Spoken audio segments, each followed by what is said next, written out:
Good evening, my time, good morning, and good afternoon to everyone. It's a great pleasure to welcome you on behalf of the New Development Bank. I'm in Shanghai where it's 10 p.m. and I know for some of you it's the day is just starting.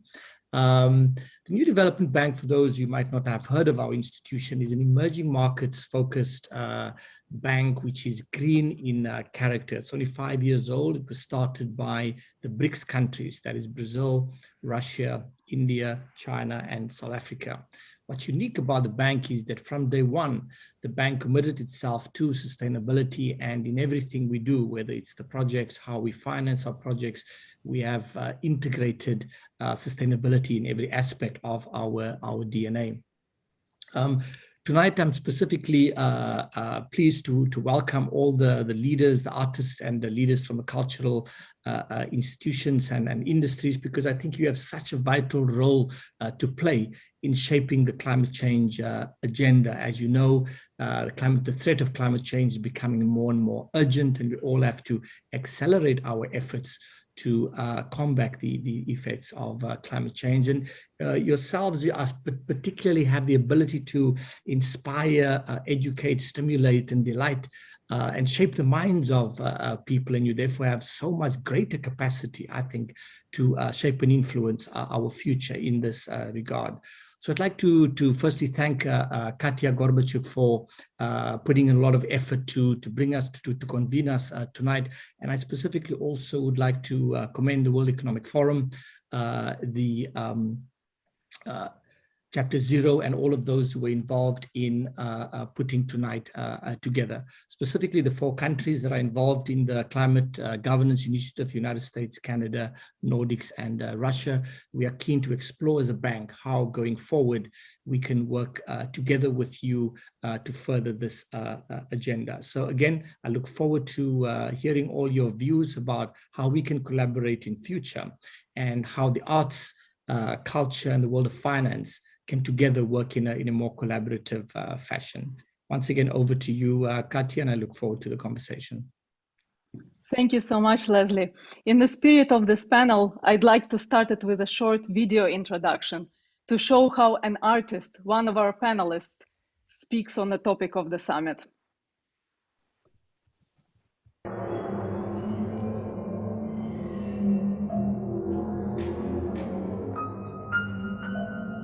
I started composing when I was 4 years old. I grew up in the city called Chelyabinsk, and the city has actually a quite sad reputation for being the most polluted city in the world. Of course, it impacted me greatly as an adult, understanding the impact of living in such environment and what it does to all of us. We can all talk about environment and the scientists, but what's missing in those talks is emotional connection. Together with Enric Zala of National Geographic, we thought of this incredible project Arctica. From the beginning, the idea was of a personal artistic journey to the Arctic and how it affects a person.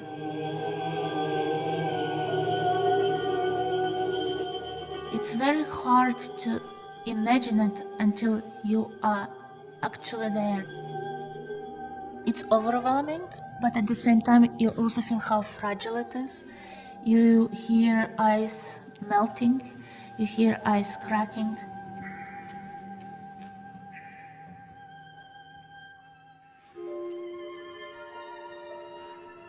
So how do you turn all this experience and impressions into a symphony? I wanted to incorporate some unusual instruments. Drums made of ice. An instrument that represents air and drops of water dripping from ivy stand.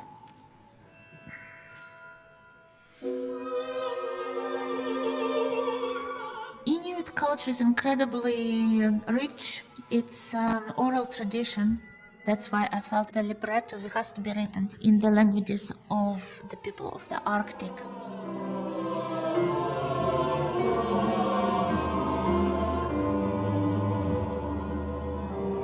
Something that I found that unites them is the figure of a shaman, Angakok.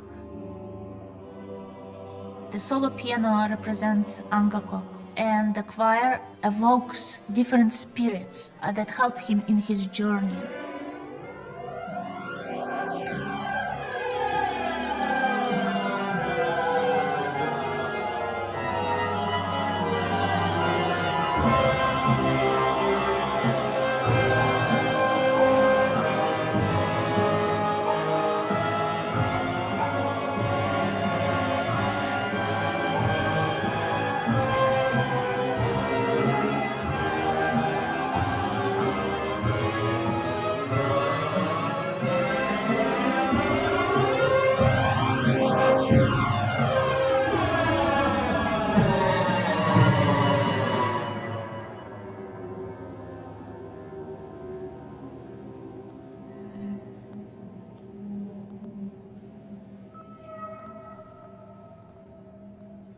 Arctic as we know it is disappearing.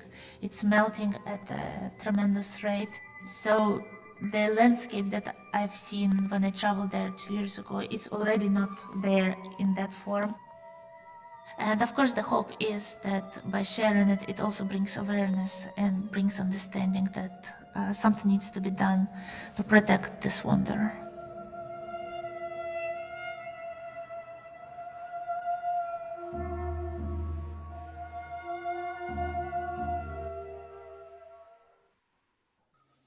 Lera's collaborator, Enric Sala of National Geographic, so poignantly observed that if you look at our Earth from space, the Arctic appears as its heart, a white heart expanding and contracting. These expansions are getting smaller and smaller every year. Symbolically, today's panel has brought together the local chapters of the United States, Canada, the Nordics, and Russia, the countries that surround the Arctic. They have agreed to co-host this roundtable, united by the passion to protect the future of humans on our planet, to talk about what might be the missing piece of the puzzle in our race to zero. Let's take race to zero as an example. What does it mean to most people? Probably not much. Then how do we convey the urgency and the magnitude of the very real climate situation that is upon us already here and now? How do companies take societies with them on this journey, particularly those continuing to live seemingly unaffected, not being able to see what is happening far from them? Issues can never be solved with the same thinking that was used to create them. In essence, science-based targets tell us that if we are to survive, change must take place on a mass scale. Much of the global GDP is shaped by choices that billions of consumers make on a daily basis, choosing a product, an investment, or a company to work for. So change must take place at the core of decision-making, whether in the boardroom or when making everyday choices. The concept of a corporate purpose has been popularized within the business community, with boards driving purpose by setting the tone from the top of the organization. But what about personal purpose and how it plays out in the boardroom? To meet science-based targets and achieve net zero by 2050, organizations and their boards must self-impose far-reaching proactive measures. In other words, boards today are expected to go beyond what might be written in law, but that takes not only professional diligence. That just won't be enough. What is required is no less than passion from everyone's hearts and minds. The passion genuine enough to infect the rest of the organizations and in turn their communities. If this logic is true, then no discussion on targets and milestones can be complete without a discussion on values that are brought into the boardroom and the organization. Just as change in corporate behavior originates with the board, change in attitudes and priorities is triggered somewhere in the depths of a human being.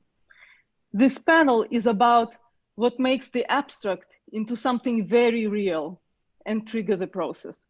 This is why all these chapters with the New Development Bank together have co-hosted this discussion with unconventional thinkers, creators, and fearless advocates for a more all-embracing approach to the challenge ahead. Lera, we have just heard an excerpt from the Arctica Symphony. We can just imagine what this force would feel like sitting in a concert hall, both as a work of art and as a storyteller. Lera Auerbach is not only a composer whose works are performed around the world, but is also a poet, a sculptor, a painter, and a writer. And the Arctica Symphony has it all. Besides music, it has the voices of the local people and lots of visuals.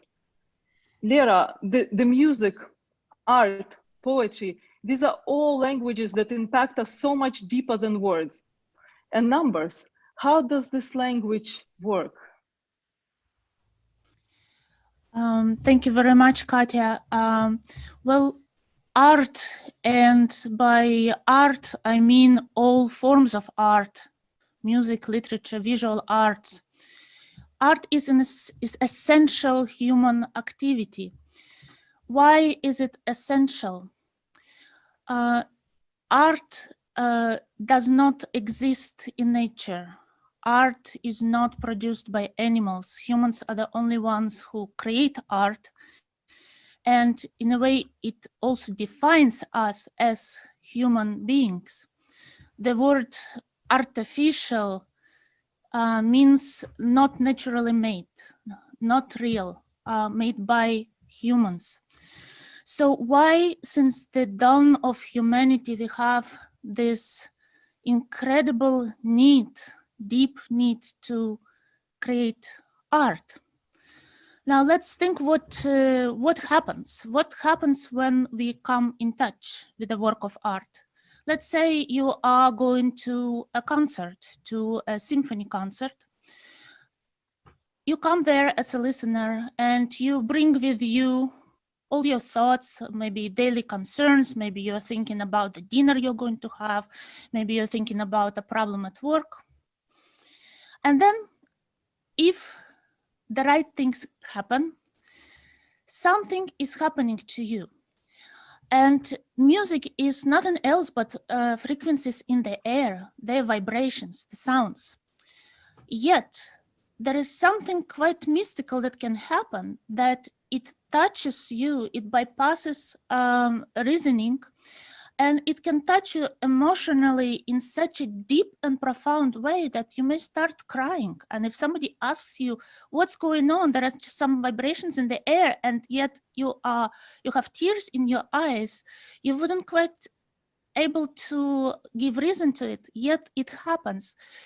It goes into the very deep core of who you are in subconscious. It may bring some memories from childhood you may not have thought of for 30 years. So as some mysterious connection happens, and art is always about connection, and then transformation, because after connection comes transformation. And when you leave this concert hall, you're a different person, and you've gained some incredibly valuable experience. When we go to museum, someone may look at the painting by Picasso and just think, well, this is so ugly, this has nothing to do with reality, and my child can paint better than this. And why do we spend millions of dollars in these paintings? Yet another person will see it and have a revelatory experience. Why? Because this person knows how to look and is able to see. And this is why art education, for example, is so crucial. And it's so important that young people learn about art and learn to love it from early on, because then they can have their eyes open, they can have their ears open, their senses open from early on. And it enriches their experience and understanding of life tremendously. Because what art does, it allows us to step outside of our everyday reality. Art is always related to everyday, yet it's always beyond. It always allows us to step outside of ourselves. It engages fully our imagination. And only when we step outside of ourselves, we are able to see ourselves. We are able to make meaningful experiences, to live life to the fullest, to make choices that are truly ours, and be able to distinguish. So art is deeply connected to the very essence of what it means to be human and what it means to make true choices based on who we are and to know who we are. Lera, you have had this truly unique opportunity to experience the Arctic firsthand. But the reality is that most of us live our lives so removed from nature, like in a bubble, without an opportunity of a real coexistence in it. We go to see nature as an observer and not as a participant, where we have a very abstract perception of the world and rely on scientists to tell us about, and even the scientists are not physically living in it. So we don't have a direct relationship. Is that an issue? And how can we connect to what is happening so far away? Well, Katya, it's an excellent question. And actually, I think this question would seem very foreigner and perhaps not even understood by people, for example, Inuit people who live in the Arctic. When I was preparing for this project of the symphony, I did a lot of research on Arctic culture, on different Arctic cultures, myths, and so on. And something that people there understand, and it's very different from our perception, is that there is no such thing as that is nature separate and we are separate. That it's an extremely arrogant Western concept that is not true. It's simply not true. So all these romantic notions of conquering nature or going on a quest to save nature, this is a very arrogant perception because we see ourselves separate from nature, where in fact we are very small part of it. The first thing when you come to Arctic is it's a very humbling experience. You feel extremely small, and the nature is so incredible, vast, overwhelming, that you understand that the very best you can do is to not to disturb it. And nature will be fine without us or with us, depending on how we behave. And what we are saving, we're on a quest to save humanity, actually. We are not on a quest to save nature because nature will be there. But we are the only species that constantly disturb and destroy our own habitat, thus destroying ourselves. And I think this is something that is very important that is understood, that this is not a quest to save nature, it's a quest to save humanity. So we stop destroying our own habitat and thus stop destroying ourselves. We have this perception that we own nature and its gifts, that we have conquered it somehow through nature, and we seem to be completely disconnected, sitting in our offices, adding digits to our accounts and just paying for nature's gifts. And maybe there is a way for us to relearn this relationship with nature through even childhood books like The Little Prince, to go back to the very basic of our relationship with the nature. Well, I was thinking the other day, what do we actually own in life? What can we own? And as you mentioned with Little Prince, the owning on counting of stars, for example, of the businessman, and but what do we really own in this life? And I think the only thing that we own is that which cannot be taken away from us. Now, what cannot be taken away? And the only thing is memories. Memories, because memories, the collection of memories is what defines us as human beings, what makes each person individual, the sum total of the experiences. Now, what is memories? Memories is meaningful experiences. And this is actually where, again, art comes in, because once you learn not only to look but to see, once you learn not only to listen but to hear, once you learn to fully open your senses and be able to appreciate this moment right now and be fully aware, fully present, and then you can really have meaningful experiences in life. And that, again, that relates also to our ability to see ourselves as in harmony, as part of nature, as being one with it, not separate, but being one with it. And that's the true heritage, that's the true value, that's something that defines us and nobody can take it away from us.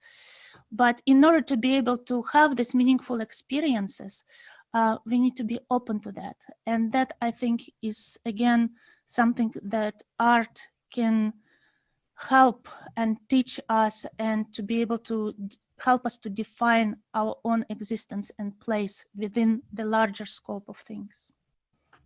So true. Lera, historically, artists have created their works under the inspiration of major events, or rather ideals of their times. Isn't art a fantastic echo of our times, including and all times? What will remain after us for the future generations to see? What kind of issues we struggled through? Well, I think art, as I mentioned, is not only a mirror, but more so it's a very transformative experience. It's something that not only leaves the heritage of today for future generations, but it also actually shapes the future and shapes our thinking, shapes the thoughts and directions of what is to come, of future generations. So it's a very powerful way that connects past, present, and future, and also is able to shape it, to inspire it, and to allow us to see actually ourselves. Because if we are unable to see where we are, we cannot see where we are going. And art helps with that. Thank you so much, Lera. And the last question, perhaps, it's very interesting how your libretto includes the voices of the local people, and they carry lots of wisdoms that maybe we can take away. And you shared with me how they, for example, resolve disagreements that's so unique. Can you share with us just briefly? It was just so interesting. Well, as I mentioned, I did years of research on the Arctic cultures before I started working on the Arctica, and there actually so much that we can learn from the myths, legends, and rituals and traditions, and they're so different from the West. It's actually quite amazing. And talking about relationship with nature, all Arctic cultures, they are about humans and animals being the same, being in relationship. A fox may turn into human, a bear can hang off his fur coat and become a human. So the word Inua means breath, means soul, and it defines the culture. And the figure of the shaman, Angakok, is a leader of the community. So the poet, who dances, who sings, who drums, who meditates is the leader of the community, and he is able to, or she, actually Angakok can be woman or man, can travel through space and time and communicate with spirit of the ocean, the spirit of the wind, the spirit of moon.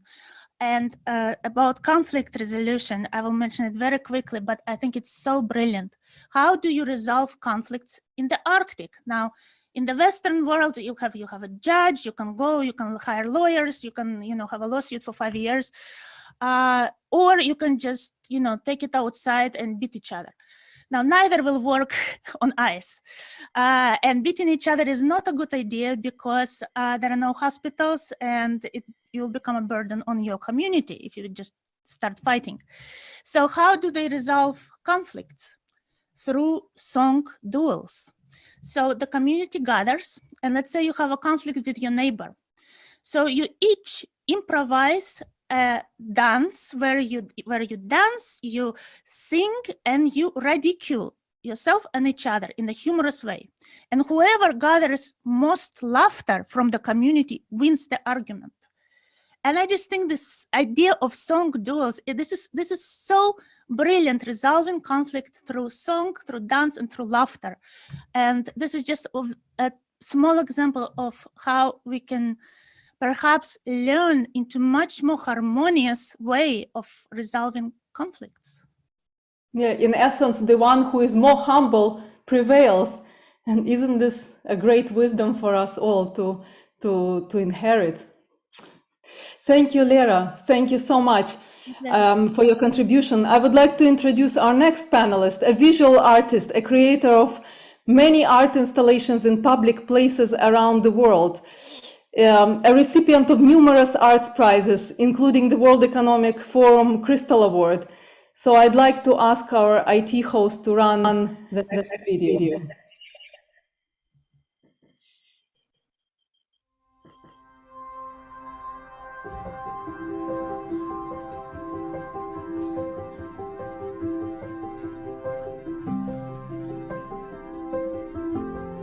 My name is Olafur Eliasson, and I've taken ice from the ice cap of Greenland, which fell into the ocean, and I brought it here to the streets in London. I did it to show what are the scientists, the politicians talking about when they talk about global warming, right? Here, you can touch the ice, you can feel, but how does it actually feel when you can listen to it, you can touch it, you can smell it? This is so important that we allow to emotionalize the things that we just read about and we look at that in the papers. It's a lot easier to understand if you actually can have physical contact with the climate.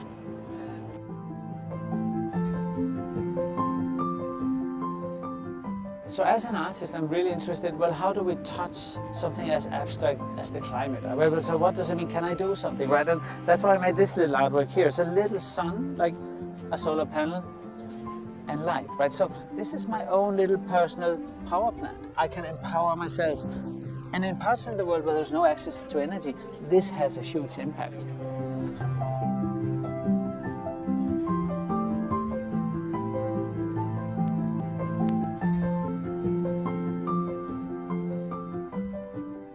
It makes me realize the extent to which the ice is disappearing and how quickly it disappears, and especially how much is going. It said 200 to 300 billion tons a year. It really puts it into perspective when you bring only a few tons in front of us, and when you can see how quickly it melts. I'm hoping that the governments and us, the electors, and everyone who's concerned about the issue around the globe, and everyone should be, takes notice and do whatever they need to do to petition the government to do some work, and try to slow it down, if not stop it altogether. I think art is necessary for man's survival on some element.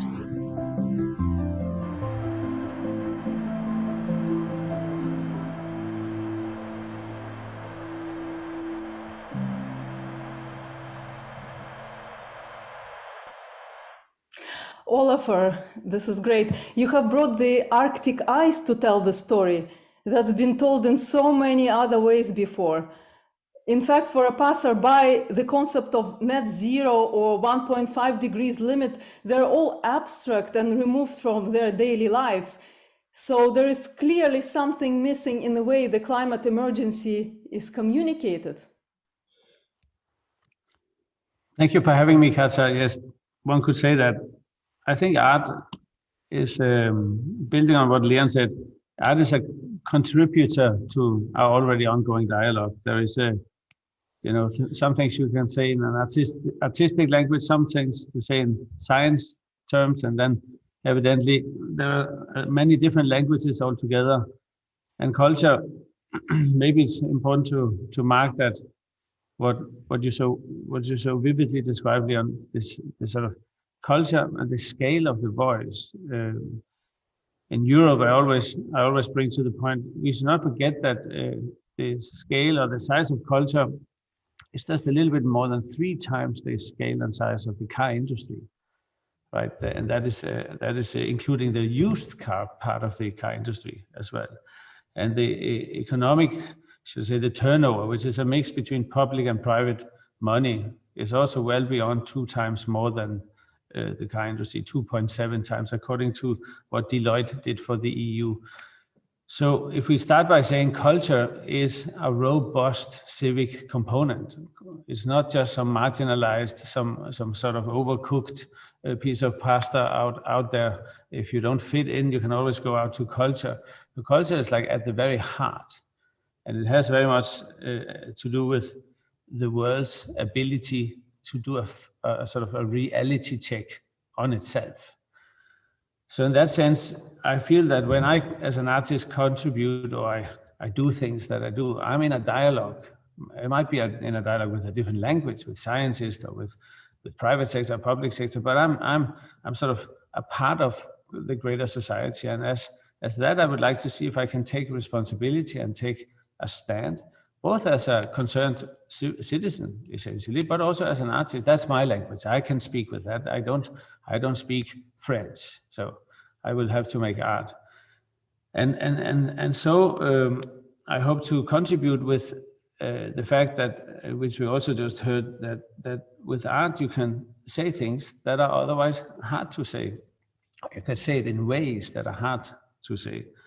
And the sheer fact of bringing, for instance, in Icewatch, the ice to the people, I think it has a sort of a couple of very big sort of benefits. One is, as you noted, to experience the actual ice, knowing that this ice came from Greenland, from Ilulissat. To actually experience the ice is actually quite something, because there is a embodiment that is happening. There's the combination of what you know, because you saw the ice in the paper so often, and what you actually see in front of you and what you feel, right? And this notion of embodiment, we know very well that in order to become a change agent, you are more likely to act upon knowledge if you are actually also basing it on embodied knowledge, experienced knowledge. Real life knowledge is more likely for someone who's been in Greenland, especially for some time, to become a climate involved protagonist compared to someone who only read about it in the paper. And this is sort of a very sort of generalized way of saying the potential here lies in turning thinking into doing. The thinking is very much based on, well, this is everything I know. You know, we all also sometimes, I think no one can claim to be free of the mistake of saying, I thought so much about it that at the end, I actually kind of feel like I did it. You know, I told everyone about my intentions, that there's no room for talking about my achievements. And you know, I know it's just a saying, but I think there's some truth to it in the patriarchic nature of our society and this sort of misogyny that we see. There's a sort of tendency that men talks about their intentions, this and that, and everybody goes, wow, that's really great. Where women talks about their achievements. And I just think it's always lovely to throw this angle into it, and as a compassionate gender participant, women talks about achievements, and somehow people say, wow, well done. Maybe you could have done a little better. You know, so I just want to say that as to culture and the way culture does things, it's also this kind of combination of many discourses, and do some testing of how that works in real life, and to turn the focus instead of intentions onto achievements. Yeah. Thank you, Olafur. We all appreciate museum art, and it informs us and inspires us, educates us about past epochs. But then there is also art that's relevant and reflective of today's reality.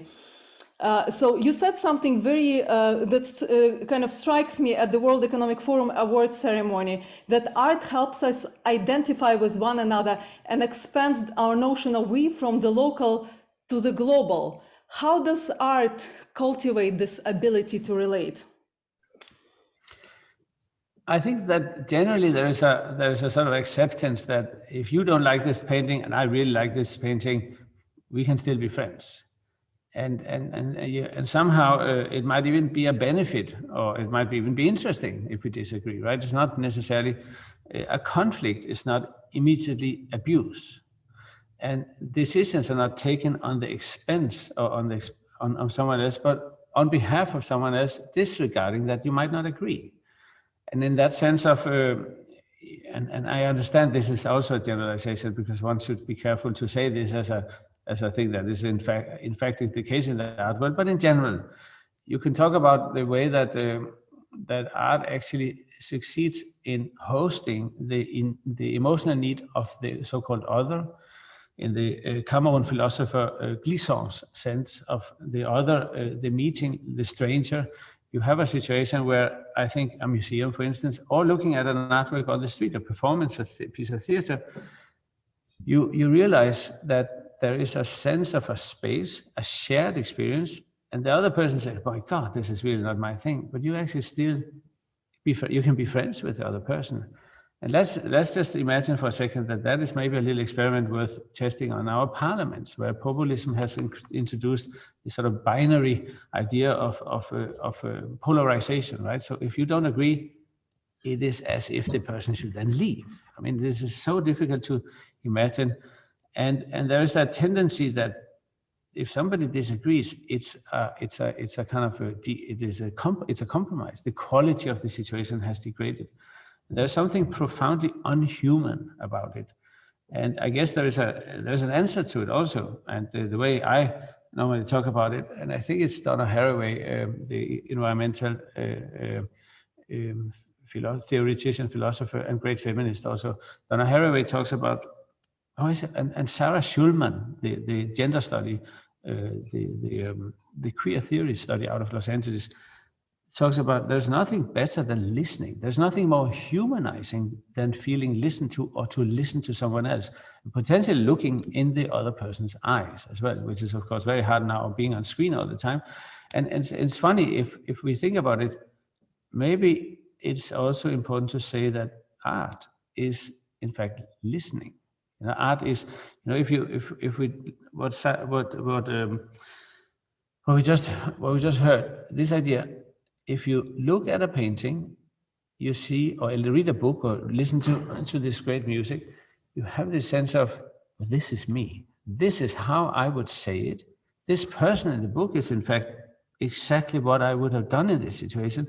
This painting reminds me of that particular thing, and had I done this. So it is as if a work of art is capable of giving structure, language, systematic or choice to things you have not resolved. And it is as if it is listening to you. It's not telling you what to do directly. It is giving you yourself. It's giving you the space for feeling able to articulate. So you leave a museum often, maybe you leave a museum saying, finally somebody listened to me. I feel I was able to say something. I went to the museum and became a producer. I didn't go to consume. Art has this ability to reflect the unspoken emotional need that you have.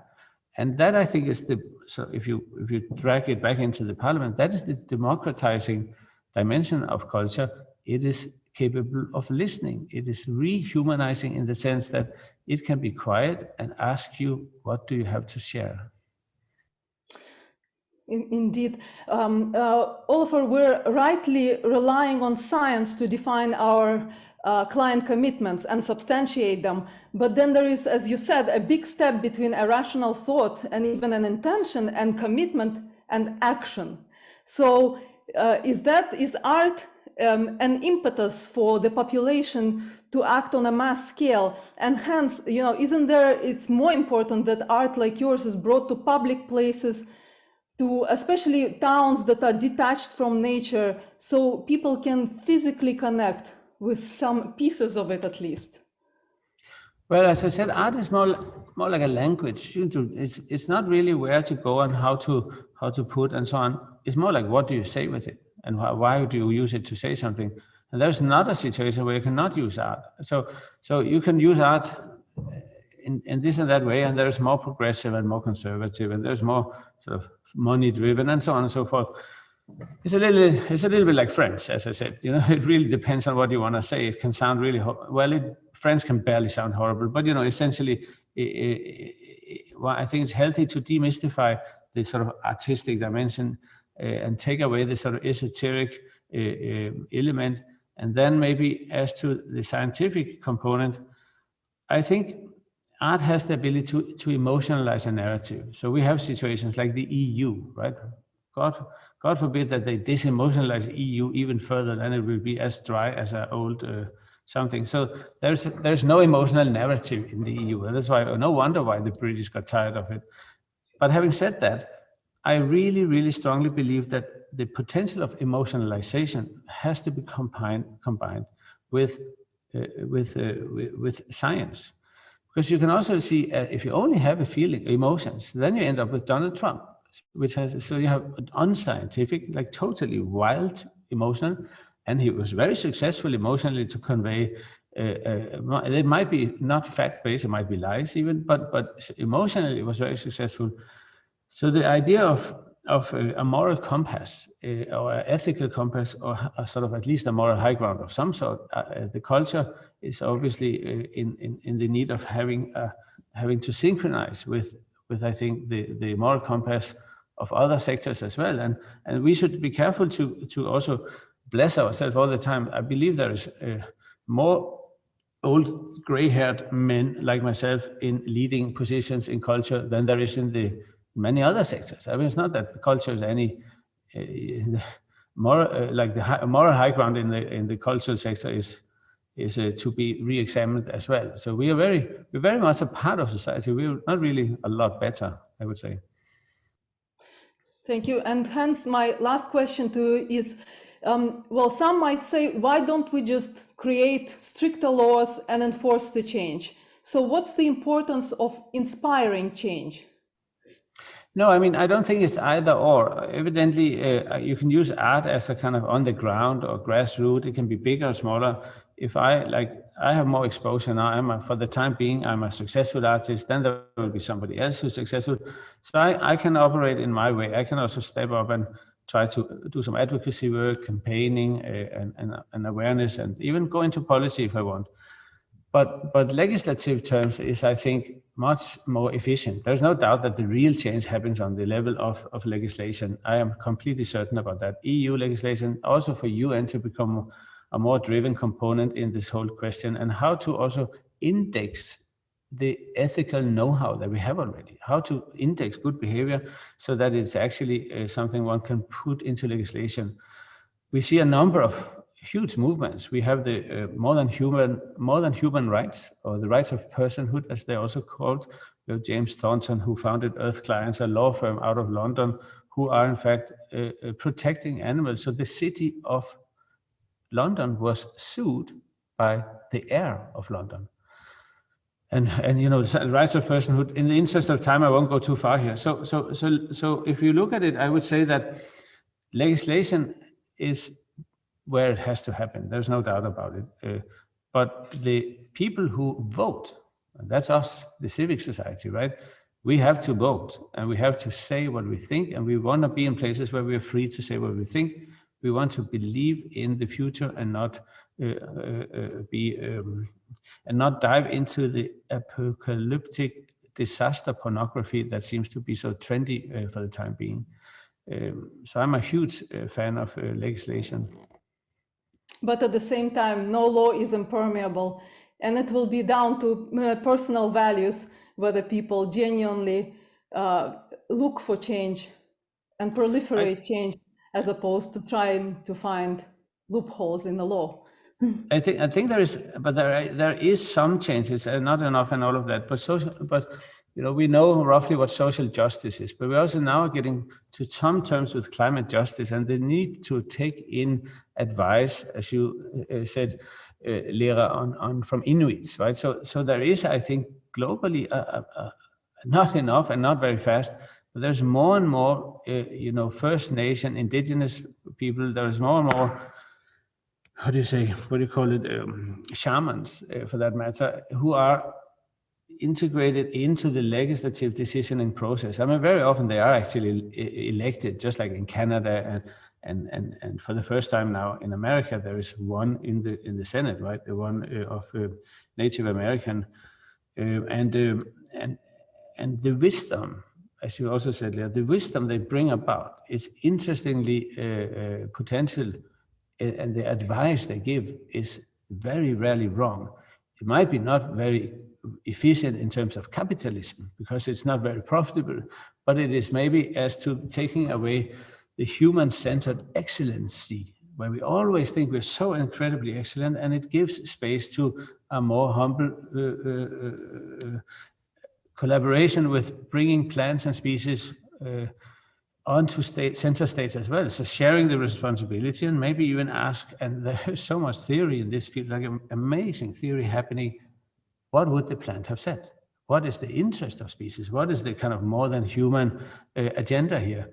And this is often also happening in art. There's a lot of artists working with what does it mean to step away from the human-centered, just like as an experiment. It doesn't mean that we are immediately against market economy or we want to become some kind of utopian, unbelievably progressive, disconnected, escapistic, going to Mars kind of Elon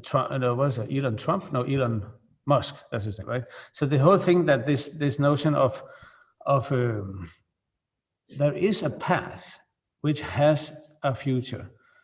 It's not easy to see it, and I see art is sort of, the art doesn't have it, it's also looking, but it's just looking a little more intensely than most other places, certainly. Thank you, Oliver. Thank you so much. If the Arctic is the heart of the planet, then the lungs are, of course, the rainforests.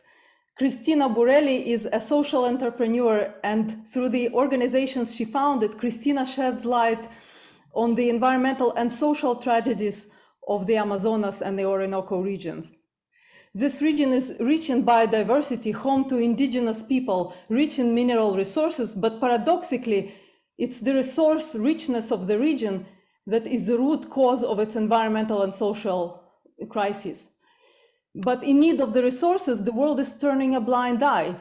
Cristina, you're bringing this tragedy into the plain view for people living in comfort of major cities. Please go ahead and share with us how you do it. Thank you so much, Katja. And thank you, Karina Litvak and the Climate Governance Initiative, and of course the sponsors for this amazing opportunity to present on this inspiring and might I say, mind-bending panel. So I'd like to start off just building on the question that I was given for this panel, which was how do we relate to geographically remote crises? And how does art bring problems into plain view? How do we as consumers, feel responsible for the plight of critically important ecosystems? And might I add, how do we as consumers of products start to feel responsible for consuming products that are tainted by conflict minerals, let's say? And I'll go a little bit into that. I'm going to just share my screen here, 1 second. And please tell our IT hosts when to run your video presentations as well. Yes. In 1 second. So do you see my screen? Yes. Great. So how do we cut through all this information and determine, what's important, what's urgent? How do you raise awareness in a world that is, completely, distracted, multitasking, focused on so many different and urgent problems? And how do you also tackle the polarizing and divisive factors in so many of these topics, and particularly climate change, which has become, so politicized and as our previous speakers touched on, dehumanized to a certain extent. So I'd like to take a stab at answering these very complex questions by talking about my home country, Venezuela. And it's a particularly difficult case because it's a horrific ecocide. You can see on the screen, this is just, one picture of thousands that we have. where a dictatorial regime has done a superb job at fooling the world about its environmental record, and it, won't allow people or scientists to go to this area to actually see what's going on, and it's basically terrorized all of civil society in Venezuela into complete and utter silence. Nobody dares speak up. So the problem in Venezuela is even more polarizing because of this dictatorship, because they've been very smart at using the environmental language to kind of cover this up. And so they say that they're doing environmentally friendly gold mining and that they're pro-indigenous. And of course, this is definitely not true. I think there are very few examples of environmentally friendly gold mining. And the fact of the matter is that a lot of the big environmental NGOs that we've all heard about, Greenpeace or whatever, are completely focused on what's happening in Brazil, and with Bolsonaro, and what he's doing is not as bad, I can guarantee, as what's happening just on the other side of the border in Venezuela. So if you can't see a problem, it becomes abstract and difficult to grasp. And I think that is the real challenge of climate change, but also ecocide in these very remote areas such as Amazonia and Venezuelan Amazonia. And science and environmentalists rely on sophisticated technologies such as satellite imagery, like this one down here, to monitor and report. And that actually makes the problem even more abstract and remote. So in 2018, I started an advocacy group called SOS Orinoco with a group of Venezuelan experts inside and outside of Venezuela. And we've been working for the most part anonymously, concealing the names of the scientists that are working on this team and the witnesses due to the high risk of doing this type of research in Venezuela. And our commitment has been to document and create an in-depth diagnostic of what's going on in Venezuela and Amazonia, south of the Orinoco River, and to raise awareness and so forth. So IT, if you could start the video. Do I have to stop sharing? I think so. Okay. So if you could start the video, and I'll continue talking because it's going to be silent. So in order to make this problem, which is so abstract, into something approachable, humanizing, emotional, we decided to reach out to artists. We feel that art is kind of a shortcut to make a problem like this more personal. It's not just about data and facts and science. We find that it occurred to us that if we reached out to Venezuelan artists, we could make this touch the emotions and the senses of at least our Venezuelan compatriots. And the first example is what you're seeing on the screen. It was a collaboration with Ana Alenzo, a Venezuelan artist who works in Berlin. And this is an exhibit at the Galerie Wedding. And we realized that Venezuelan artists are all over the place. As there's a huge diaspora, the Venezuelan artists are in the US and the EU and Latin America. They're good, they're active. And so we thought, okay, let's try to, rope them in, since, a lot of the big NGOs weren't really interested in our plight.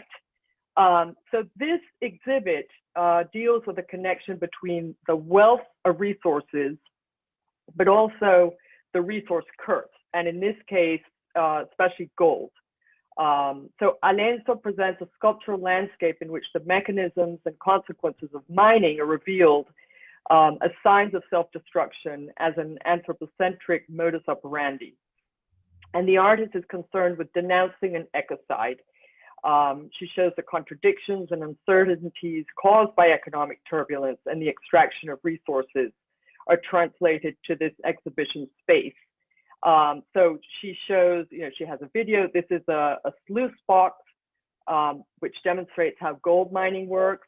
She shows how satellite images help to identify the location, the size of illegal mines, how rivers and the ecosystems are polluted and poisoned with Mercury, and this exhibit just closed. It was the public couldn't actually go in because of COVID, but it was amazing and very unexpected how people just walk by these windows that you're seeing on the screen and just peer in. And so there you see how this happened during COVID. Anyway, so that was the first example of what we did. And then building on that, I'll go back to my presentation here and I'll show you. So here on this screen, you'll see a few of the artworks. These are all by Venezuelan artists working in different parts of the world. Spain. This piece here is particularly interesting because it's this one. It's a Yanomami artist who goes back and forth from the Upper Orinoco region. So the next project building on this exhibit of what the mind gives, the mind takes, is an exploratory journey in the form of a book, an art book, and it goes into this in a little bit more depth. So the project was conceived as a collaboration between SOS Orinoco and a whole collection of Venezuelan artists, writers, activists, including this Yanomami artist, and all curated by Ana Alenzo. And so through a dialogue between art, research, science, poetry, painting, activism, architecture, the book is kind of weaves these testimonies and ideas into this art book, which hopefully will be available in June. So through these examples of art, we believe that shared values and beliefs are easier to transmit because we're transmitting through the senses. The videos, the music, the photography, the installations, the sculptures, they all are appealing to our senses. So now we can go to the second video and I'll show you how we make a really abstract tool, satellite images, into something that the layman can relate to and understand. So, these are, I'll stop sharing, sorry, there we go, so that you can share, so this is a video of a satellite image with music, okay? And you'll hear a little bit of the music in the background. I'll talk over it. So Digital Globe, which is a Maxar company, has donated very high resolution images, as you see on the screen, okay? And these images, to the layman, I mean, if you don't have the proper software, you would never be able to see this and let alone understand it, right?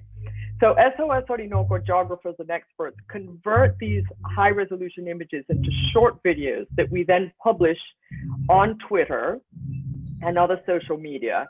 And they explain the situation not only to the Venezuelan public, but to the international community. And just, this is one of our ways of raising awareness to what's going on. And very early on, we realized that if you add music to these videos, people seem to watch them over and over again. Really fascinating. So we had very few followers on Twitter, but these videos were going viral, and we've had hundreds of thousands of views. And I believe that it's because there's a combination of music, a little bit of art, and so forth, that people actually, kind of watch and rewatch, okay? So this is just an example of one video, but we've got tons of videos of these high resolution satellite images of illegal mining in Venezuelan Amazonia. And this is a UNESCO World Heritage Site, which is Canaima, which is absolutely horrific what's going on. And we teamed up with a group of musicians and artists, and I'm proud to say my own son, who lives in Berlin, and they compose the music and they edit these amazing videos. So that's another example of what we're doing. So just to finish up here, here's another of these art pieces. in contrast with a little boy on a gold sluice box, which is, you know, full of mercury. And you can imagine, you know, the impact this has on the local population. So, you know, we really believe that we need to inspire people to change the way in which they consume and become interested in the origin of what they consume. We already see this in the food industry, you know, farm to table. You know, we like to know what we're eating. We need to continue doing this in other sectors, you know, jewelry, clothing, electronic. All of our electronics have gold, have coltan, have all of these minerals. So where are they being sourced? Okay, this is something that you know, companies need to be aware of, and consumers need to be aware of, and board members need to be aware of. And you know, how these you know, consumer products affecting the indigenous population. This little boy, for example. And in Venezuela, you know, illegal gold and coltan mining is destroying the culture of dozens of indigenous populations, and this should be a concern for citizens all over the world. So I really think that the arts can inspire people to change behavior, but also to come together by awakening a whole different set of emotional drivers and values. And as our, you know, Olafsson and Lera was saying, you know, humanize the problem. You know, who can argue against preserving nature when you see and hear these, you know, beautiful scenes and amazing, you know, sort of examples of nature? You know, it's a no-brainer, basically. And you can no longer, I feel that it's the only way of, you know, not only humanizing, but eliminating this polarizing aspect to some of these discussions like climate change.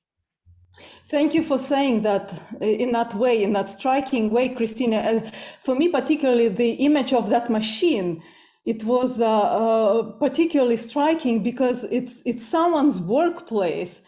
And so when you see someone's workplace being that, and that's an everyday reality for someone, then you might think twice, do I need that extra product, you know, that I, you know, may not necessarily use so much, you know, that I can live without? Will I go ahead and buy it? And it impacts so many decisions. But through all these exhibits, do you feel that there are coalitions of people being drawn to your efforts as a result of the art that's been created around it to showcase this issue?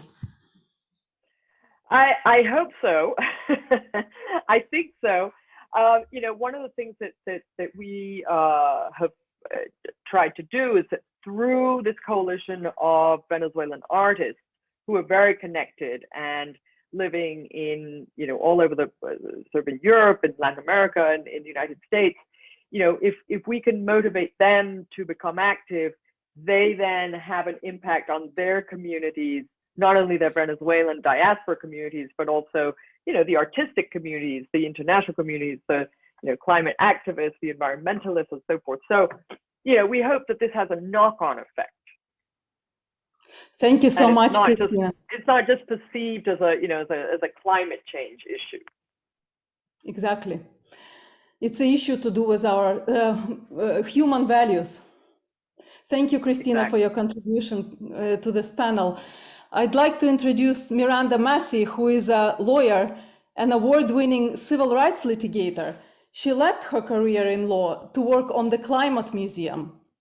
And what a great concept to create a public space for changing the mindset towards the climate emergency and tackling perhaps the biggest roadblock, this mass inertia in the system. Miranda, please go ahead and tell us about the Climate Museum and how it works. Thank you, first of all, so much for having me, Katja, and hello, everyone. Hello, friends. It's wonderful to see everyone. And Olafur, I'd like to say a special hello to you and let everyone know what a remarkable friend and mentor you've been to the Climate Museum since before any legally recognized entity existed at all. So thank you again for all of your support and guidance. What I'd like to do is move very quickly through some slides that we prepared for today. I'll just make a note that in the interest of time, I'm not going to provide any background on the Climate Museum projects you'll see depicted here. I will instead just single out things that don't represent our work. And I'm very happy to answer questions about the specifics of the projects afterward by email or along whatever vector makes sense. But let me now share my screen with all of you.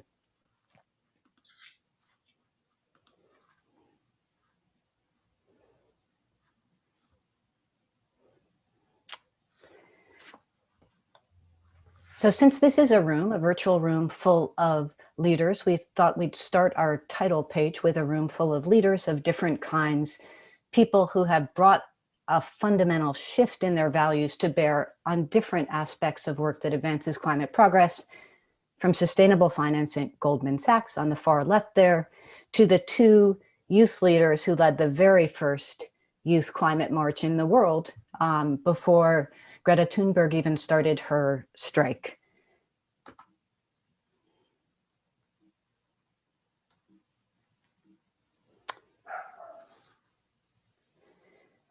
Some of you will be familiar with this graphic from Ed Hawkins, the climatologist, the UK climatologist. We need a dramatic, profound, and fundamental shift in how we do business. This is what our business as usual is producing, and it can't be sustained anymore. Emissions are rising. I'm sure that some of you saw the recent news that 8.7 million deaths per year are caused by simply the particulate matter that's a byproduct of burning fossil fuels. That's not a sum total of climate change caused deaths per year, obviously. That number would be much higher. That's a fifth of all premature deaths internationally. We also just learned from the UN, as reported here in the New York Times, that while we need a 50% reduction in emissions to be on a track to 1.5 degrees maximum warming by 2030, currently the pledges, not the actions, but the pledges of the nations of the world add up to 1%. We need 50%, they add up to 1%. It's time for something beyond compliance. It is time for a fundamental shift in how we think about everything we do in relation to this, and arts and culture are essential to that, as we've all been saying. This is one of the things that is not our work. It's from Cape Farewell, as some of you will know, and the artist David Buckland. It's incredibly important to remember that one of the most powerful things that art gives us is the capacity to imagine that other world. We need to keep it in our minds as a fundamental guide for how we think about things, rather than focusing on compliance alone. Museums in particular, arts and cultural institutions generally, but museums in particular, have two superpowers to bring to the table. They're deeply trusted and deeply popular. This is the Museum of Tomorrow in Rio during its first 24 hours of being open. When you multiply trust and popularity, you create a space where people can act on what they know is true. Here we have some people committing to taking different climate actions at a show that we did. And that, the joy of acting on what you know in your body, to refer back to Olafur's talk, and to others as well, what you know is true, and to making a break with the inertia of business as usual, is one of the most profound joys available to us as human beings. There are three central barriers to the kind of values transformation and emotional transformation that we're all talking about today, that we identify at the Climate Museum, and we see art as affecting each of them in different ways. The first is that we didn't evolve to deal with this properly. We didn't evolve to deal with risks that are distributed in time and space the way the climate crisis is. If a lion walked into the room that you are sitting in right now, you would immediately stop listening to me and frantically seek shelter and protection. Your limbic system would go into overdrive. Right now, to be direct, we should all be far more adrenalized than that. The climate crisis poses a much bigger threat to each and all of us than that lion does. So how can art help us with this? By making things physical and tangible, bringing them close so they are proximate. And that's what we evolved to deal with, things that are proximate. We only started creating this problem in physical terms with the steam engine. We only started understanding it in the last century, and it's only been broadly publicly understood in the last few years. There's no way that our evolutionary mechanisms for dealing with threats can keep up with that. So we have to bring it close, and in different ways. That's been a recurrent note that everyone has struck. Deep time, here you see an ice core that takes us back, a film that takes us back through 110,000 years of Earth history. Creativity around deep time, creating that space for contemplation, ironically gives us a sense of the urgency of this moment. There's a paradox in our perception of time that the arts can help draw out.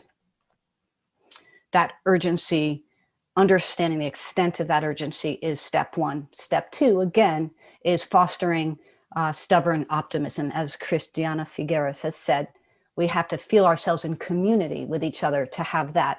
And we can accomplish that a number of different ways. For example, you walk by a street sign in a public park and unexpectedly it's flashing messages about climate at you. You know that someone else out there harbors your worries. A very important aspect of arts and culture work around climate and of leadership globally around climate is the youth voice. And that's because young people, due to the intergenerational pillage involved in climate change and in our inaction in addressing it, young people have the strongest moral stance, the most irreducible moral claim to a livable future that anyone can have. This young man performed a poem in a program that we arranged about how he was no longer sure that he wanted to have a daughter, an idea he had lovingly cherished for years. This young woman talked about how in vacating her house with her parents in Sandy, my parents could only bring one suitcase and my youth and my responsibility could not both fit. The theft is not only of the future, but of the present. And young people are able to speak to that in a way that is profoundly compelling to all of us. They're also less socialized to business as usual.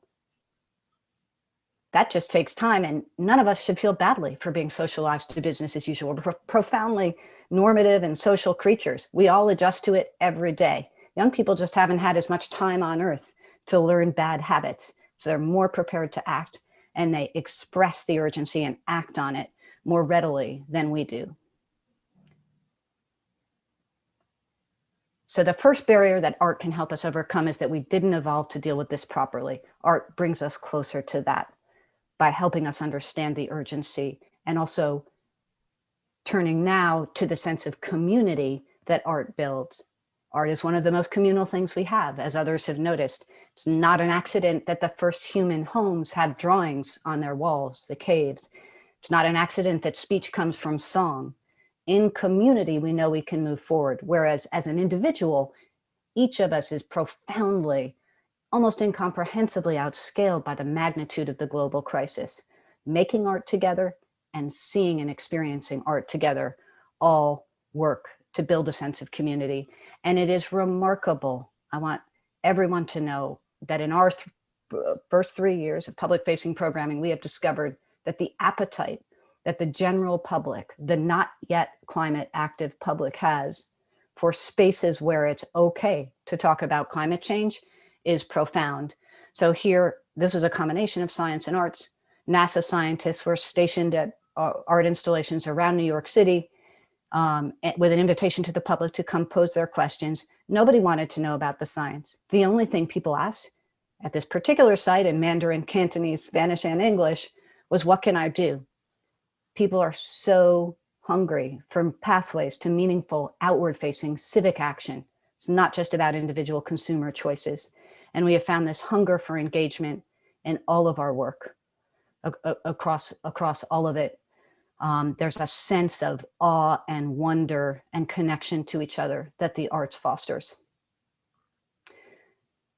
So the second barrier that arts helps us overcome is that feeling of being isolated, outscaled, alone in our feelings about climate. And those feelings often involve shame and complicity. We blame ourselves for the situation that we find ourselves in. And that's a result of a very effective socialization effort by the fossil fuel industry to tell us that this is our fault.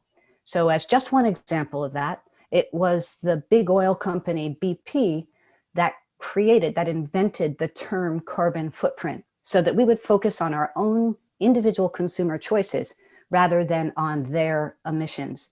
And yes, we all need to change our individual consumer choices, and that will happen over time. But the main thing that we need to do is change the systems that we've accepted as structuring the realities around us, and that requires a massive emotional shift in values. Here, two young men are learning about the power of the fossil fuel lobby. I'll just throw out that in the United States, $100 million plus a year, $130 million a year are spent by that industry on lobbying alone, not ads, not campaign contributions, just lobbying. Compare that to the entire gun lobby, including but not limited to the NRA, which everybody agrees is a cancer on the body politic in the United States. 1/10 the scale of the expenditure on lobbying. Once we tell the hard truth and give people pathways to acting on it through cultural spaces, their sense of being enabled to make a difference is profoundly contagious. It's a virtuous spiral. This is a quote from one of our visitors. And I'll end by saying, we don't need fancy new technological tricks. Those are always more appealing, but that's not what we need. We have the tools that we need. We need regenerative agriculture and other smart land use. We need clean energy, in particular here, solar, a father and a son playing with solar interactives, and we need energy efficiency. That's what we need to move on. We need to move on it fast. It will not be a question of individual superheroes. It's a question of all of us. This was a panel on intergenerational youth leadership. And one of the panelists said, we don't want you guys, you adults, to be cheerleaders or to feel guilty or anything like that. We just want you to think about what you can affect, what's your attraction, and use it at top speed and top force to move us forward. Thank you, Miranda, for this explanation of the huge educational role that the arts can play in our communities. And stemming from all that you've just said about the art catalyzing a cultural shift on a mass scale, the same cultural shift is required in a business context, the same sense of urgency. There have been some positive achievements. For example, stakeholders are increasingly brought into consideration by boards, and stakeholder governance is being gradually embraced as a concept. But there is a big step involved between such a noble resolve and taking concrete actions. How much of a force is this emotional connection to the climate emergency? How much difference can it make? I think it's everything, because we have to make a shift from a rationalist. Most people on corporate boards are bright and they've had educational privilege and they believe in reason. And all of those things are gifts, are great gifts of and for and to humanity. But that's not going to get us out of this. That's what got us. That's why we're here. We need to embrace a deep sense of connection to each other and to nature, and a deeply stubborn, deep optimism about what we can do together. And that means bringing our whole selves, our feelings to bear. Our new president talks about a whole of government approach to the climate crisis. We also need a whole of society approach. We need a whole of culture approach, and we need a whole of person approach. We need to show up fully committed and emotionally committed to building the kind of community that will move us forward. Thank you so much, Miranda. The connection between art and reality of the world is not always obvious, but where art makes a difference is helping us to start feeling problems as a whole person, start living them rather than just processing them as a data set. And indeed, climate needs to become a personal mission for board members. And that will help create a board culture that inspires cultural change across the organization and in turn, change with the entire ecosystem of stakeholders. So thank you, Miranda. Thank you so much to all.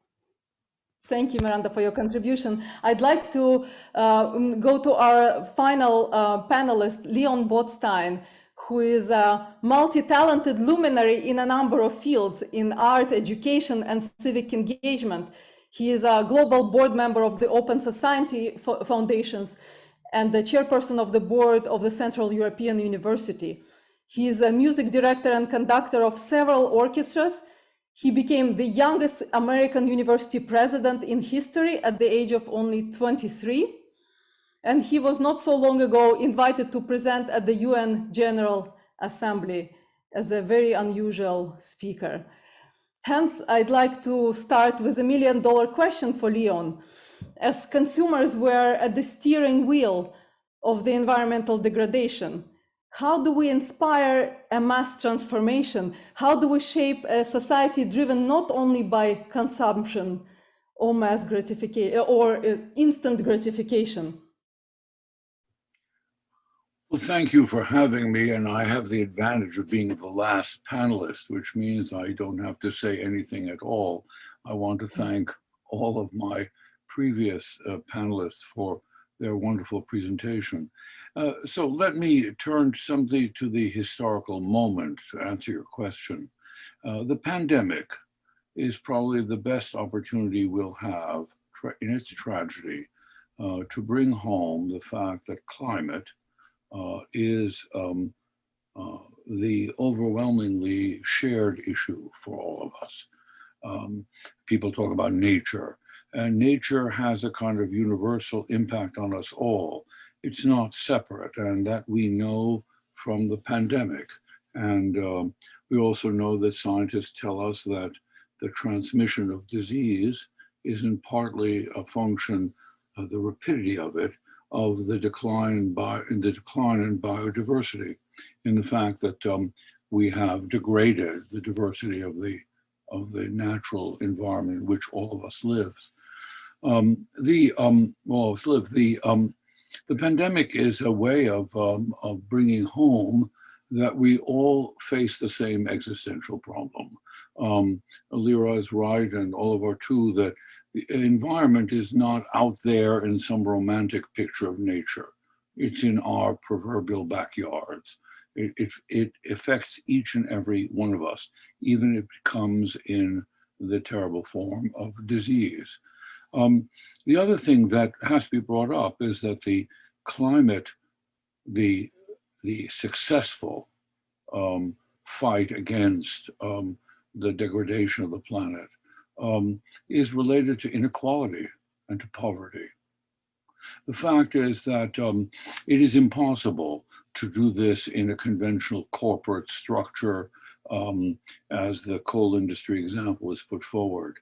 We have to face the fact that we have to, as people, develop values that are not about ownership, that are not about consumption, that are not about a private life that's defined in a way in contrast with the public. So the fact is that one has to develop some kind of sense of value and purpose in life as we're mortal, and how do we give meaning to our life? And that meaning can't be only in owning, in consuming, in accumulating. And where do those values come from? Well, artists, like scientists, actually, that's where the alliance between science and artists, many are motivated by things like understanding or beauty, things that don't have a utilitarian purpose, that aren't useful in some way, except in an existential, emotional sense. So when Olafur and Lira speak about the listener or listening, or the making of art, a lot of the pictures that have been shown are people doing art, not passively watching something. And the extent to which we can transmit ideas about what makes a valuable life that isn't about wealth and it isn't about an artificial construct of money or an environmentally degrading replacement of money by Bitcoin, but is actually about constructing a life for ourselves that plays on our capacity to dream. And that capacity to dream is inherent in the arts. And the arts also transcend the limits of language. When you talk about conflict resolution, how people come to terms with one another. The great thing about art in its public, whether it's in a museum or in a concert or in people getting together and dancing or making theater, is that they can combine their private sense. One of I think Lyra talked about people crying. Well, people crying in a movie or in a concert, or when they're making music even, or when they're in a museum, when they come out differently. It's because they share something with other people in a public space, but they retain their privacy. It's not a totalitarian system. The reactions are not imposed. And by transcending language, if you're listening to music or you're looking at art, no one can tell you what you're thinking. Your response may be emotional. You share that emotional response with someone who is a stranger, complete stranger. And that ability to do that combines a shared experience with a private experience. So the arts are a mechanism by which people find a way to invent themselves, to be themselves, which is not about owning or making. And even people's different notions of what is beauty.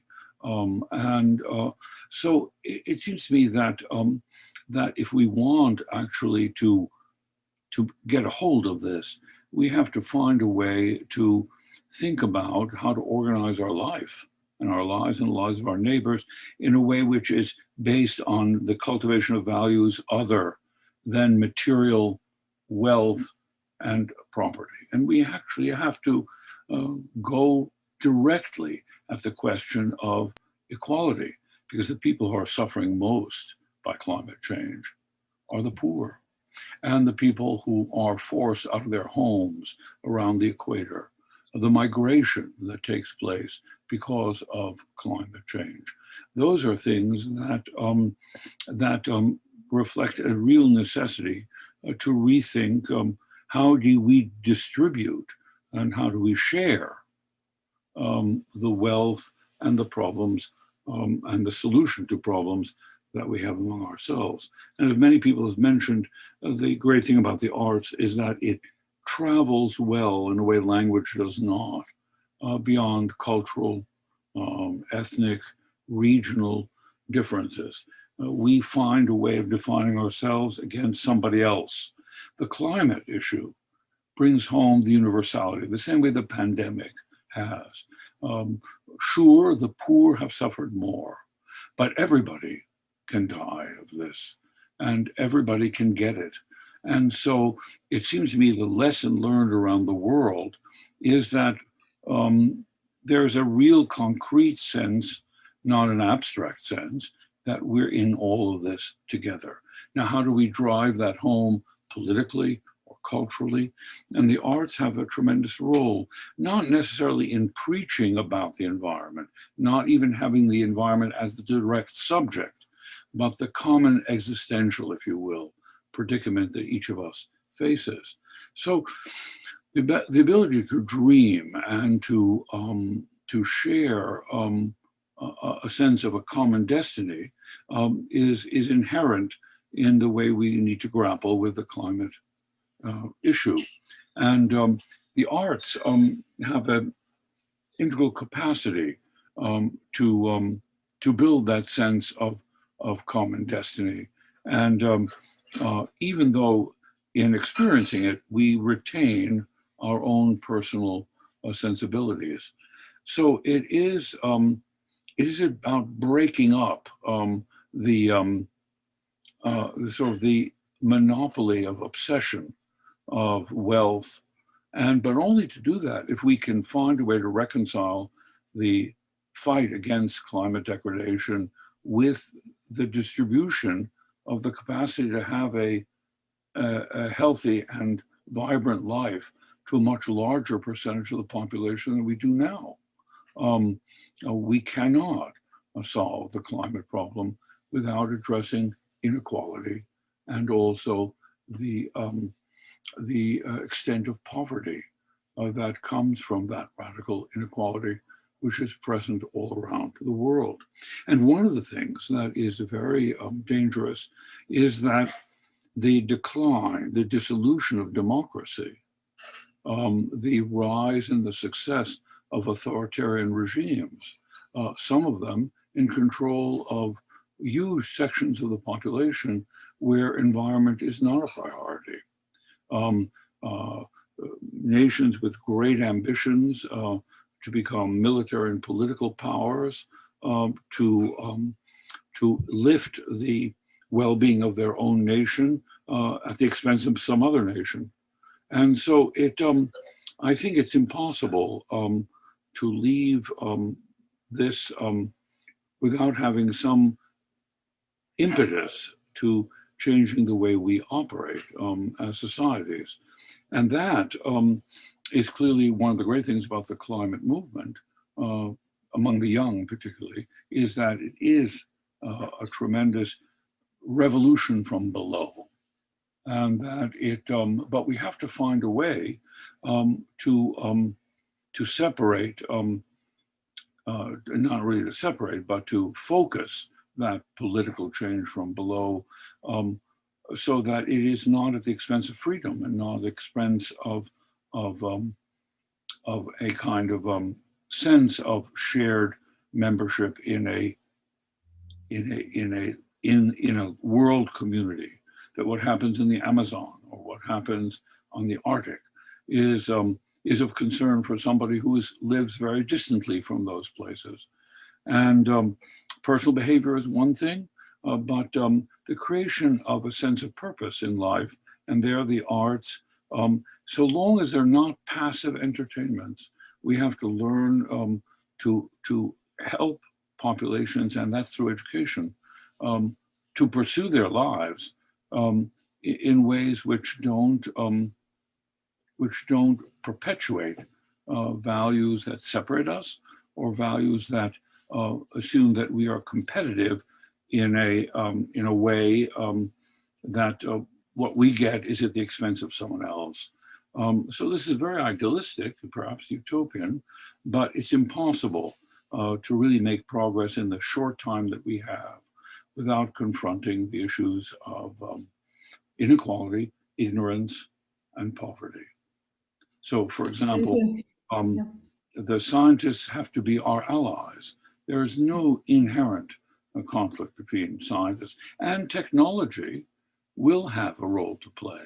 Technology that is environmentally constructive, whether it be in the area of food, the replacement of meat, for example. Someone mentioned the way we farm and use land. The air we breathe. The great thing about the environmental question is that it is precisely, it begins at home. The water that we consume, the most precious natural thing in the world. In the United States, we have tremendous difficulties with the quality of water, the fair distribution of it, the scarcity of it, and ways which we can alleviate that. So science is our friend, not our enemy. Indeed, Leon, and thanks you for mentioning that, because the science is in fact in complete alignment. We are all familiar with Oliver Sacks, who I'm sure many of our audience have read, a writer and neurologist, who said that we have neglected the education of our right side of the brain, which is responsible for creativity and imagination, and we even call it a minor hemisphere, somewhat more primitive compared to the left, which we view as a driver of human evolution. But interestingly, it is the right hemisphere which is also responsible, in addition to creativity and imagination, is responsible for the crucial powers of recognizing the reality that one needs to in order to survive. So how is it possible that we still classify arts as extracurricular? Well, the reason has to do with a prejudice about usefulness. The reason science and engineering have a prestige, which they earn, is the fact that they seem immediately useful. The invention of whether it's technology or the discovery of truths, for example, take the vaccine for the pandemic, that was made possible by scientists who actually were just interested in how nature works. They weren't interested in a product. And that emotional drive has a kind of aesthetic emotional character. There is no separation, in my view, between a reasoning person and an emotional person. Loving what you do, and then those of us who are in the arts, we make art with a fusion of the heart and the brain, so to speak, or the sides of the brain, however you wish to describe it. So the reason the arts have a secondary place has to do with the essentially corporate organization of how we transmit knowledge from one generation to another. Schools are justified in tax systems because they create work, and work creates value, money, taxation, income, that we, and work is viewed to be useful, people who make things, people who, so the arts are somehow in these very highly utilitarian contexts. Parents are worried about their children having a job. And that's the right thing to worry about. So to them, and our current state, talking about the arts seems like a decoration. The arts is something you buy. You buy a song.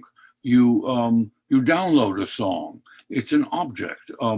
And what museums and other kinds of collective public art, particularly, the kind that Olafur has made a lot of, this kind of art is a way of breaking up that idea that it is, that it's not useful. In fact, the aesthetic part of our life, our emotional life, is connected to even our will to be useful, our will to live. So the arts have a long history with religion for that reason, because they give communities a sense of meaning, the creation of myths. And someone mentioned, combining music and art and language. That combination, which is most visible in the film, the film medium, has the greatest emotional impact because it lifts people out of the limits of their own life and the limits of time. They no longer think of time with the clock. This clock is an artificial division of what we consider a good use of our time, and the kind of Puritan sense that time is money. That there has to be some rethinking of how we make those considerations. And the fact is, most of our schools and universities are tied to our economic system, and our economic system has doubts. Many of them have doubts. In some countries, the arts are viewed as a form of national self-expression, but that is okay until it reaches the limit by which the national expression becomes competitive. So how can we expect corporate decision makers that have been historically profit-driven to act in the interests of the planet and people without addressing human values and aspirations? This lack of sensitivity, a lack of connection with the surrounding world, we don't even call it an illness, a disability. So might art be that medicine? Do artists have that power to take people with them on this more humane journey? I think artists have some power to inspire action by by forcing the limits of greed and of the limits of cruelty. I think ultimately poverty is a form of cruelty. Dictatorship is a form of cruelty. The fact is, we have become very inured, even by the arts, in so many people have died, so many people have been killed. There's so much oppression and discrimination that is violent, that the climate movement can ally itself with a sense of renewing one of the most important parts of nature, which is the sanctity of life, whether it's the protection of animals or the protection of humans. That the idea that the basic human right is to live, and the climate crisis that is upon us threatens our capacity to live. And a business, any corporate structure, has to come to terms with the long-term consequences of their behavior. They won't exist unless they actually change their expectations from short-term gain, my shareholder value of my corporation this year as opposed to next year, but think more long-term economically about how to succeed. You might actually get some amelioration of the worst of corporate practices. It's in their own self-interest to survive. That self-interest won't be measurable tomorrow, but will be measurable 10 years from now. And an enlightened corporate leader will see that. Thank you so much for saying that, Leon. I'd like to wrap up because it's time, and would like to wrap up by saying that you have a fantastic next few days ahead of you, as this summit has brought together incredible speakers and participants from around the world. By embarking on this journey, you have already all accepted the challenge to transform your organizations and ecosystem. And the key question that we have tried to address today is, if we are expecting organizations and societies to act as if their house is on fire, how do we convince them to act without the fire necessarily being visible to them? So here's how it definitely... But the fire is visible. The pandemic has made that fire visible to every person on the globe. Exactly. Well, some visibility is yet to come if we don't act soon enough. But here's how it definitely cannot work. It cannot work if it turns into another police measure and if we only update our laws. But the good start is that ESG as a concept has outgrown CSR, let alone philanthropy. And it's finally about integrating values into daily business decisions and activities. This transition finally brings the whole person into the organization. It erases the barriers between who we are as professionals and as people. But what kind of people? Here is where change has to start with the way we look at the planet. Are we mere observers, emotionally distanced from its crises, or are we living in the nature as active problem solvers? And that requires cultivation, and that's where art in all forms can help us, because it connects us to the problems directly, even those far away, in a way powerful enough to move us from good intentions and commitments to actions. And these are the actions that scientists are screaming for. There are, I would say, plenty of reasons to be optimistic that the seeds of change are landing on a fertile soil. Companies are increasingly in need of a purpose to attract talent, customers, and capital. 2020 in particular, amid all the destruction, has been a year of an almost universal quest for a spiritual goal, a human purpose. I would like to leave you with one photo, if I may share my screen, as perhaps a summary of what's been said. Here is how we as humans and professionals can and should relate to our planet as a living being. Once this happens, our planet will naturally become our personal mission, guiding our decisions in every sphere of life. Then the change that we all want to inspire through this forum and its global chapters will be truly a long-lasting change. I would like to thank once again all of our tremendous panelists, Lera, Olafur, Christina, Miranda, and Leon, as well as our global chapters of various countries and the New Development Bank for providing us with their support and sponsorship of this panel. Thank you so much. Thank you, Katya. What an amazing panel. Thank you, Christina. Thank you. Have a good summit, everybody. Thank you. Bye-bye.